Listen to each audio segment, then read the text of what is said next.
की हर बड़ी खबर से आपको रूबरू करवा देते हैं। तो बढ़ते खबरों की ओर। कोरोना की मार के बाद अर्थव्यवस्था पटरी पर लौट ही रही थी कि दूसरी तरफ लगातार बढ़ती महंगाई ने लोगों की कमर तोड़ दी। पेट्रोल डीजल के दामों ने गाड़ियों की रफ्तार को धीमा कर दिया। वहीं रसोई गैस की कीमतों में भी बेतहाशा बढ़ोतरी देखी जा रही है। तेल कंपनियों ने मार्च महीने के पहले दिन ही महंगाई का झटका दिया है। देखिए ये रिपोर्ट।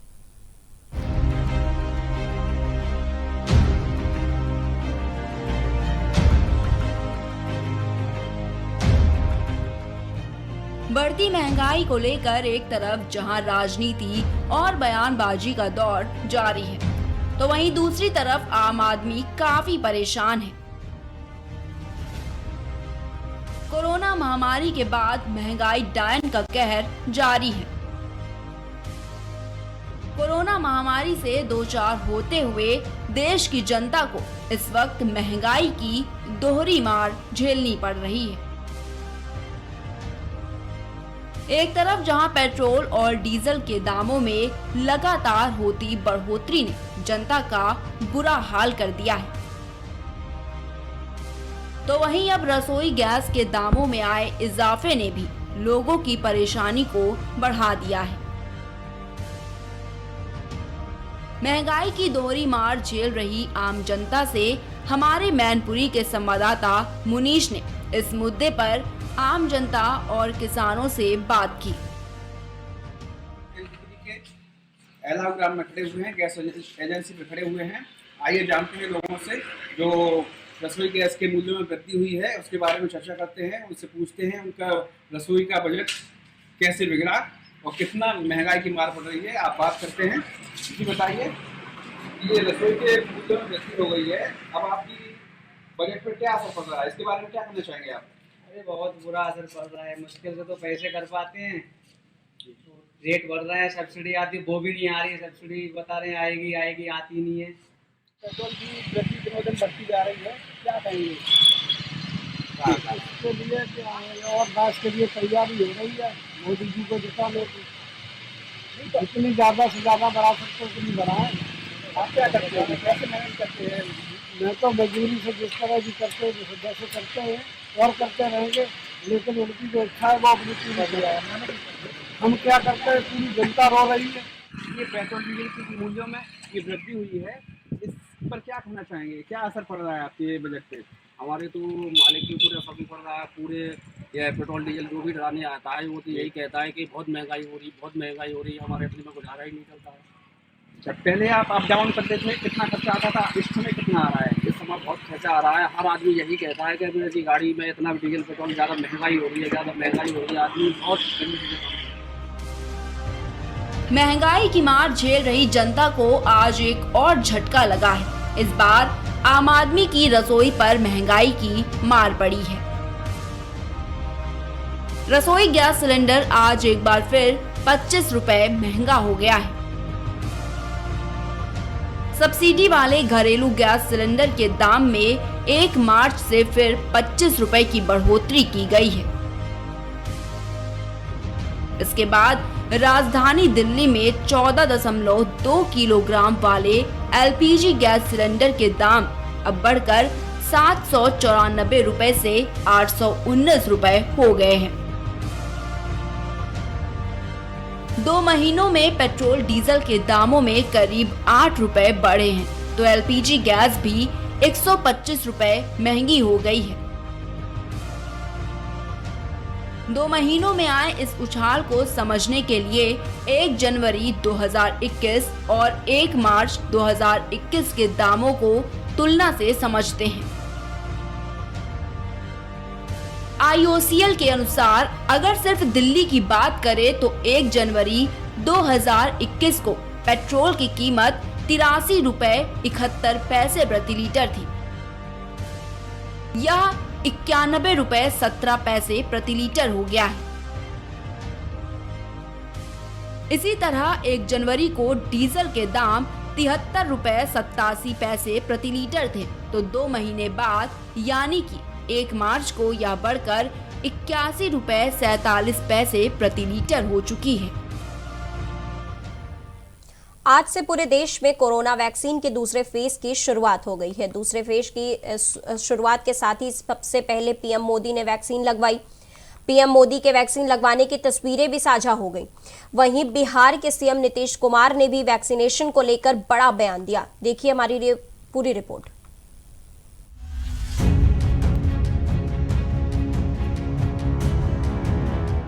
देश भर में कोरोना वैक्सीनेशन के दूसरे फेज की शुरुआत हो चुकी है।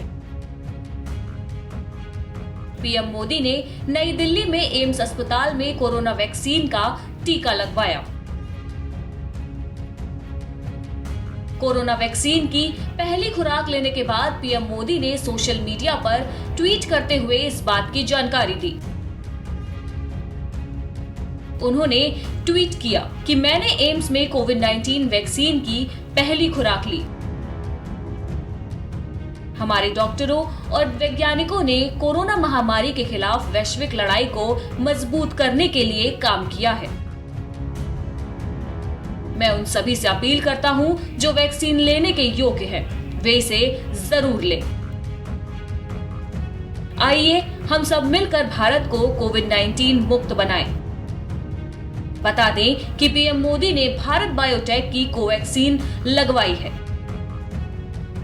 पीएम मोदी की ओर से वैक्सीन लगवाते हुए ट्विटर पर शेयर की गई फोटो में 2 नर्स नजर आ रही हैं, जिसमें एक नर्स पीएम मोदी के पीछे खड़ी नजर आ रही है। वहीं बिहार में भी कोरोना को लेकर दूसरे चरण का टीकाकरण अभियान शुरू हो गया है। पीएम मोदी के बाद बिहार के मुख्यमंत्री नीतीश कुमार ने भी पटना स्थित अस्पताल में कोरोना का टीका लगवाया। इसी के साथ टीका लगवाते हुए नीतीश कुमार ने यह भी कहा कि पूरे बिहार में वैक्सीनेशन बिल्कुल फ्री होगा। वहीं दूसरी तरफ सबसे अहम बात यह है कि पीएम मोदी ने वैक्सीन लेने में लोगों को हो रही हिचकिचाहट को दूर करने के लिए ही भारत बायोटेक की कोवैक्सीन ली है। लोगों के वैक्सीन न लेने की वजह से देश में कोरोना वैक्सीनेशन की रफ्तार सुस्त हो गई है। पीएम मोदी के इस कदम से लोगों को वैक्सीन लेने की प्रेरणा मिलेगी। इसके अलावा टीका लगाने वाली नर्स ने कहा कि अब पीएम मोदी को दूसरी खुराक 28 दिन के बाद लगाई जाएगी। Desk report, prime TV. Uttar Pradesh में आगामी विधानसभा चुनाव को देखते हुए आम आदमी पार्टी विभिन्न रणनीतियों पर आगे बढ़ने की कवायद में है। कभी शिक्षा तो कभी अपराध तो कभी किसानों के मुद्दे पर प्रदेश की बीजेपी सरकार को घेर रही है। वहीं किसान आंदोलन के बहाने यूपी विधानसभा चुनाव में अपने लिए जमीन तलाशने में लगी है आम आदमी पार्टी के संयोजक और दिल्ली के मुख्यमंत्री अरविंद केजरीवाल ने मेरठ में महापंचायत में संबोधित किया और भाजपा सरकार पर जमकर हमला बोला है। देखिए रिपोर्ट।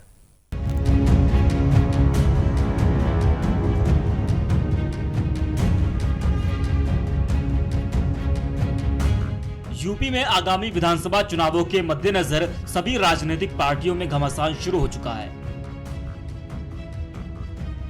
आम आदमी पार्टी उत्तर प्रदेश में 2022 में होने वाले विधानसभा चुनाव की तैयारियों में पूरे दमखम के साथ जुट गई है। आम आदमी पार्टी यूपी में विभिन्न रणनीतियों पर आगे बढ़ने की कवायद में है। किसान आंदोलन के बहाने यूपी विधानसभा चुनावों में अपने लिए जमीन तलाशने में लगी आम आदमी पार्टी के राष्ट्रीय संयोजक और दिल्ली के मुख्यमंत्री अरविंद केजरीवाल ने मेरठ में महापंचायत को संबोधित करते हुए भाजपा सरकार पर जमकर हमला बोला। उन्होंने अपने पूरे भाषण में केंद्र सरकार और उत्तर प्रदेश की योगी आदित्यनाथ सरकार पर निशाना साधा। केजरीवाल ने उत्तर प्रदेश की योगी सरकार पर निशाना साधते हुए कहा कि राज्य की सरकार किसानों का बकाया इसलिए नहीं चुका रही है क्योंकि इनकी मिल मालिकों से यारी चल रही है। वहीं केंद्र सरकार पर बरसते हुए दिल्ली के सीएम ने कहा कि लाल किले का पूरा कांड बीजेपी की सरकार ने कराया है। भाजपा के ही कार्यकर्ताओं ने लाल किले पर झंडा फहराया था। पानी की बौछारें बरसाई जा रही हैं, वाटर कैनन छोड़े जा रहे हैं, लाठियां बरसाई जा रही हैं, कीलें ठोकी जा रही हैं। ये दुश्मन है क्या हमारे देश के? ये किसान है हमारे देश के दुश्मन है। ऐसे तो कोई दुश्मन के साथ नहीं करता। ऐसे तो अंग्रेजों ने नहीं करा था हमारे किसानों के साथ। जब अंग्रेज थे, अंग्रेजों ने भी इतने जुल्म नहीं करे थे। उठा के देख लो इतिहास के अंदर जब अंग्रेज आते थे अपना वसूल करने के लिए अपना लगान, ऐसे इतने अत्याचार तो उन्होंने अंग्रेजों ने नहीं करे थे। कीले ठोकने का काम तो अंग्रेजों ने नहीं करा था। तुमने तो अंग्रेजों को भी पीछे छोड़ दिया। और अब ये हमारे किसानों पे झूठे मुकदमे कर रहे हैं। केजरीवाल ने केंद्र पर आरोप लगाते हुए कहा कि केंद्र सरकार ने प्लानिंग बनाई कि दिल्ली में आ जाने दो, फिर जेल में डाल देंगे। केंद्र सरकार ने मेरे पास फाइल भेजी कि दिल्ली के 9 बड़े स्टेडियम को जेल बनाना है। सीएम केजरीवाल ने कहा कि किस्मत अच्छी है कि जेल बनाने का अधिकार मेरे पास है। इनको फाइल मेरे पास भेजनी पड़ी। पहले प्यार से कहा, फिर धमकी दी कि फाइल क्लियर कर दो। हमने इन्हें जेल नहीं बनाने दिया। मुझे पता था कि ये सबको जेल में डाल देंगे आंदोलन खत्म करने के लिए। 95 दिन हो गए। 95 दिनों से कड़कती ठंड में, पिछले 95 दिनों से दिल्ली के बॉर्डर के ऊपर हमारे किसान भाई अपने परिवार, अपने बच्चों, छोटे छोटे बच्चों के साथ धरने पे बैठा हुआ है। किसी को मजा नहीं आता ऐसे धरना करने में। किसी को मजा नहीं आता इतनी ठंड के अंदर अपने शरीर को गलाने में। 250 से ज्यादा किसान भाइयों की शहादत हो चुकी है। छोटी बात नहीं है। 250 लोग शहीद हो चुके हैं पिछले 3 महीने के अंदर।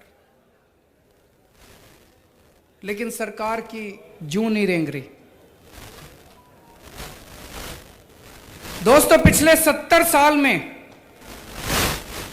इस देश के किसान ने केवल और केवल धोखा देखा है।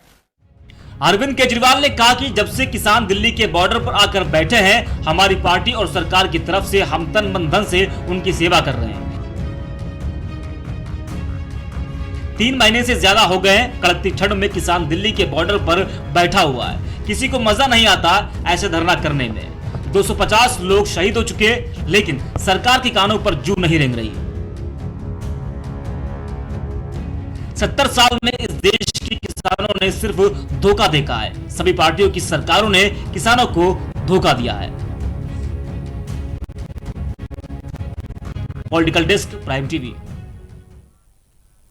बंगाल विधानसभा चुनाव की सरगर्मियां पूरे जोर पर हैं। चुनाव आयोग ने तारीखों का ऐलान कर दिया है। इन चुनाव में तृणमूल कांग्रेस और बीजेपी की जबरदस्त रसाकसी देखने को मिलेगी। दोनों दल चुनाव को अपने अपने नजरिए से देख रहे हैं। तो कहीं जुबानी जंग हो रही है, तो कहीं नारेबाजी हो रही है। इन सब के बीच राजनीतिक पार्टियों में रसाकसी लगातार जारी है। बंगाल आखिर किसका होगा? किसकी रणनीति होगी खास? बढ़ते सांप्रदायिक ध्रुवीकरण पर कौन होगा बादशाह? देखिए हमारी रिपोर्ट।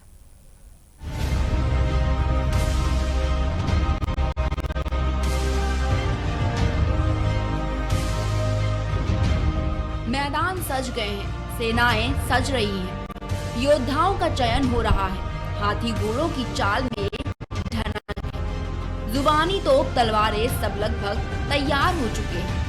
मैदान बंगाल का होगा और जंग होगी 2 राजनीतिक योद्धाओं के बीच। हाथों में वोट की कटार लिए जनता के रूप में पैदल सेना होगी, जो तय करेगी कि बंगाल के किले का शहंशाह कौन होगा। दीदी के गढ़ में सेंध लगाना इस बार बीजेपी को आसान लग रहा हो, मगर मैदान में जनता के कटारों की खनक मुझे तो तय होगा कौन है असली योद्धा। आखिर किसका होगा बंगाल? पश्चिम बंगाल में चुनाव आयोग ने तारीखों का ऐलान कर दिया है। इन चुनावों में तृणमूल कांग्रेस और बीजेपी की जबरदस्त रसाकशी देखने को मिलेगी। दोनों दल ही इन चुनावों को अपने अपने नजरिए से देख रहे हैं। तृणमूल कांग्रेस के हौसले इसलिए बुलंद हैं क्योंकि 2011 और 2016 के पिछले विधानसभा चुनावों में उसने जीत हासिल की। खासकर 2016 में उसे 211 सीटें मिली थी, वहीं बीजेपी को 3 सीटें ही मिली थी। लेकिन तब से हालात बहुत बदले हैं। साल 2019 के लोकसभा चुनावों में बीजेपी को 42 में से 18 लोकसभा सीटों पर जीत हासिल हुई और वोट परसेंट भी 40.64 रहा था। वहीं बीजेपी को उम्मीद है कि पिछले कुछ महीनों में जिस तरह से पश्चिम बंगाल की राजनीति में उसके स्थानीय नेताओं ने तीखे हिंदू को बढ़ावा दिया, पीएम नरेंद्र मोदी और गृह मंत्री अमित शाह समेत टॉप नेताओं ने दौरे किए, उससे बीजेपी को अभूतपूर्व बढ़ते मिली है। वहीं टीएमसी की उम्मीदें ममता बनर्जी की जुझारू छवि से बंधी है। बहरहाल नतीजा जो भी हो, चुनाव प्रचार जिस तर्ज पर चल रहा है उससे साफ है कि जनता का जबरदस्त ध्रुवीकरण होगा। बीजेपी के मुद्दे दुर्गा पूजा, सरस्वती पूजा और जय श्री राम के नारे के इर्द गिर्द घूम रहे हैं। वहीं ममता बनर्जी ने भी अपने कठोर सेक्युलर रवैये में नरमी लाई है। ऐसा इसलिए ताकि बीजेपी हिंदू मुस्लिम वोटों का ध्रुवीकरण हो तो टीएमसी के लिए गुंजाइश बनी रहे। टीएमसी को इस बात का भरोसा है कि अगर राज्य के 30% अल्पसंख्यक वोटर अगर उसके पीछे एकजुट हो जाते हैं तो बीजेपी की चुनौती का ठीक से मुकाबला किया जा सकता है। टीएमसी के सूत्र कहते हैं कि बंगाल में यूपी और बिहार से ज्यादा अल्पसंख्यक वोटर हैं, इसलिए बीजेपी को ध्रुवीकरण का वह फायदा नहीं मिल पाएगा जो उसे यूपी में मिला था, बल्कि इसके उलट अगर ध्रुवीकरण हुआ भी तो इसका फायदा भी टीएमसी को ही मिलेगा।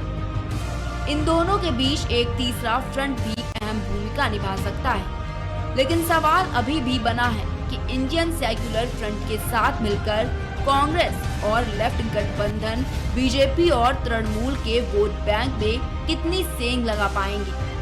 वैसे भी इंडियन सेक्युलर फ्रंट के नेता अब्बास सिद्दीकी सीटों के बंटवारे पर कांग्रेस लेफ्ट से खास खुश नजर नहीं आ रहे हैं और असदुद्दीन ओवैसी के साथ हाथ मिला सकते हैं।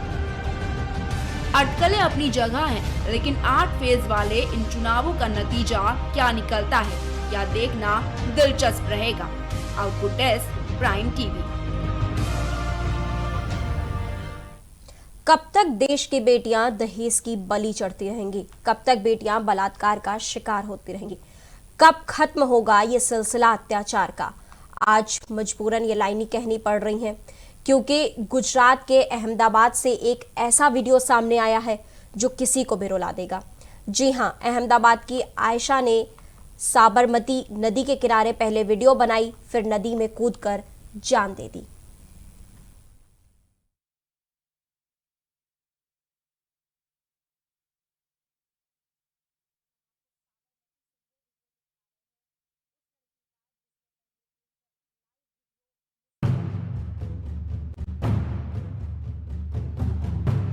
सर पर हिजाब, चेहरे पर खुशी और तेज बहती नदी के किनारे खड़े होकर वीडियो बनाना, ये सब देखकर लोग कुछ देर के लिए यही सोचेंगे कि सोशल मीडिया का जमाना है, शायद ये लड़की वीडियो बना रही हो और अपना अनुभव साझा कर रही हो। लेकिन जब वीडियो आगे बढ़ता है तो लोग समझ पाते हैं कि इस हंसी और मासूमियत के पीछे एक बहुत बड़ा दर्द है, जो दर्द ये लड़की बता रही है और अपनी जिंदगी की आखिरी वीडियो बना रही है। गुजरात के अहमदाबाद की आयशा आरिफ खान को दहेज लोभियों ने मार डाला। कम उम्र में आयशा इस दुनिया से सीखकर और सिखाकर चली गई कि बेटियों को उस घर में ना भेजो जो घर बेटी नहीं, बहू नहीं, सिर्फ और सिर्फ दहेज और पैसा चाहता है। और अगर ये सब उसे नहीं मिला तो एक महिला की जिंदगी बहुत जल्द खत्म हो जाती है। वो महिला जीना चाहती है, लेकिन ये लालची समाज उसे जीने नहीं देता है। आयशा के दिल में इतना दर्द था कि वीडियो देखकर कोई भी इंसान इमोशनल हो जाए। हंसती खिलखिलाती आयशा जब कहती है कि वो कभी इंसानों की दुनिया में नहीं आना चाहती है तो कलेजा मुंह में आ जाता है। अहमदाबाद की आयशा ने सुसाइड से पहले एक इमोशनल वीडियो बनाया जिसे देखकर और सुनकर कोई भी रो देगा। जरा आप भी सुनिए आयशा का वो आखिरी वीडियो।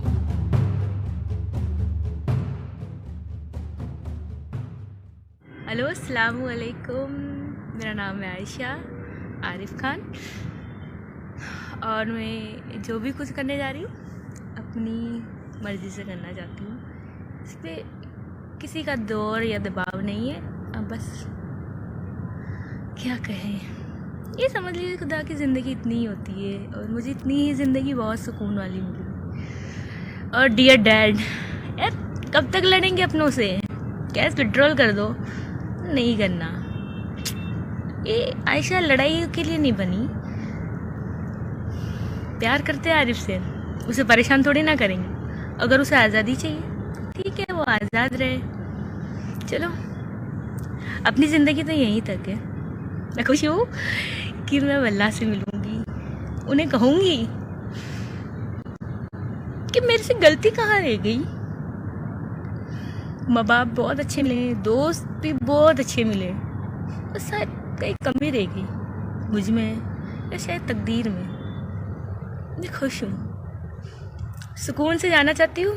अल्लाह से दुआ करती हूँ कि अब दोबारा इंसानों की शक्ल ना दिखाए। एक चीज़ ज़रूर सीख रही हूँ, मोहब्बत करनी है तो दो तरफा करो, एक तरफा में कुछ हासिल नहीं। चलो, कुछ मोहब्बत तो निकाह के बाद भी अधूरी रहती है।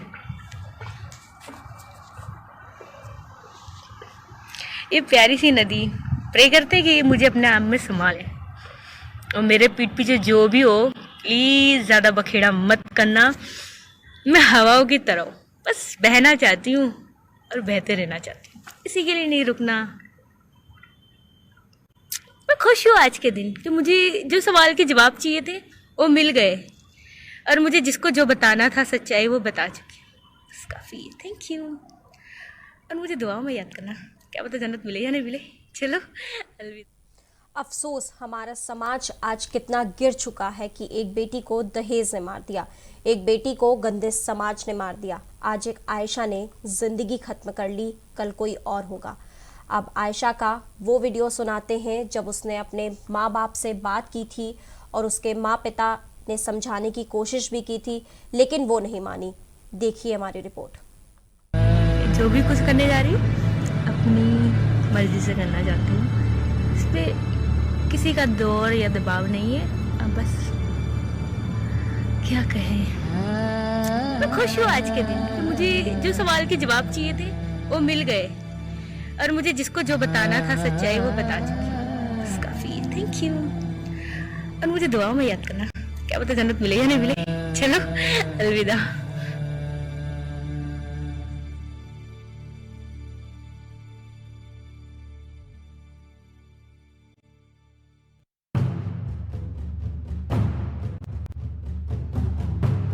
बच गई तो बचा लेना और मर गई तो दफन कर देना। ये शब्द सुनकर किसी की भी रूह कांप उठेगी। शायद लालची आयशा के पति आरिफ खान की भी रूह कांप उठे। उसने अपने माता पिता से भी आखिरी बार फोन पर बात किया था। उसने कहा था कि उसके पति को उसकी कोई परवाह नहीं है। अहमदाबाद में कपड़ा सिलने का काम करने वाले आयशा के पिता ने बताया कि उन्होंने अपनी बेटी का निकाह साल 2018 में राजस्थान के जालौर के रहने वाले आरिफ खान से किया था। पिता ने आरोप लगाया कि शादी के बाद से ही आयशा को दहेज के लिए प्रताड़ित किया जाने लगा था। आरिफ दहेज की मांग करते हुए आयशा को मायके छोड़ गया था। बाद में जब रिश्तेदारों ने समझाया तो अपने साथ ले गया, लेकिन साल 2019 में फिर से वापस छोड़ गया। आरोप है कि आरिफ के घर वालों ने एक बार आयशा से 1.5 लाख रुपए की मांग की थी। तब उन्होंने किसी तरह पैसों का इंतजाम कर उन्हें दिया भी था।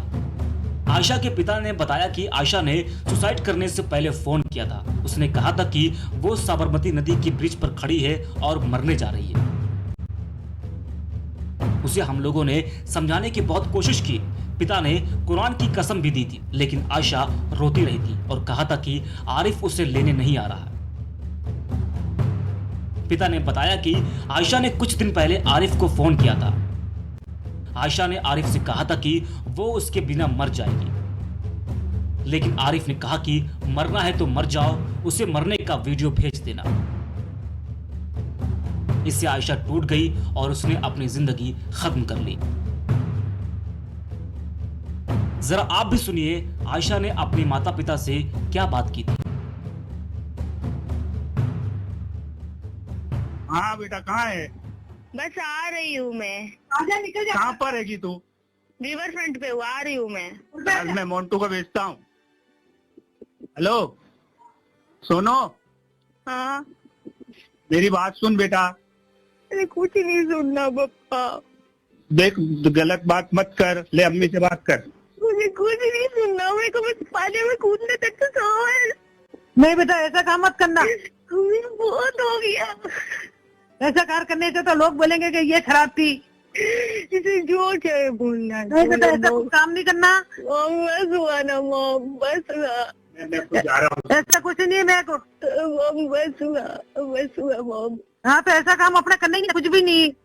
नहीं मॉम, तेरे ने मुझ पानी में कूदना है। नहीं नहीं जीना मॉम। बोस पाक बाबा की कसम, तेरे को ऐसा काम मत करना कुछ भी। मेरे नहीं जीना मॉम, मैं बहुत थक गई हूँ। हाँ तो कुछ भी नहीं, अल्लाह मालिक है, माफ करेगा। जाता हूँ, जालोर बोलना। चल मेरी बात सुनो, किसी से बात नहीं करनी, उसको नहीं लाना मेरी जिंदगी में। आजादी चाहिए तो आजादी चाहिए ना, आजादी चाहिए ना। बोलता तुम मरने जा रही, वीडियो बना के भेज देना ताकि मेरे को पुलिस न ले। मैंने ठीक है, मैंने वीडियो दे दी उसको। हाँ ठीक है, मैं मरने जा रही, तुम्हारे में कोई नहीं आएगा। ऐसा करना ही मत कुछ भी। बेटी अब मैं बनना चाहती हूँ।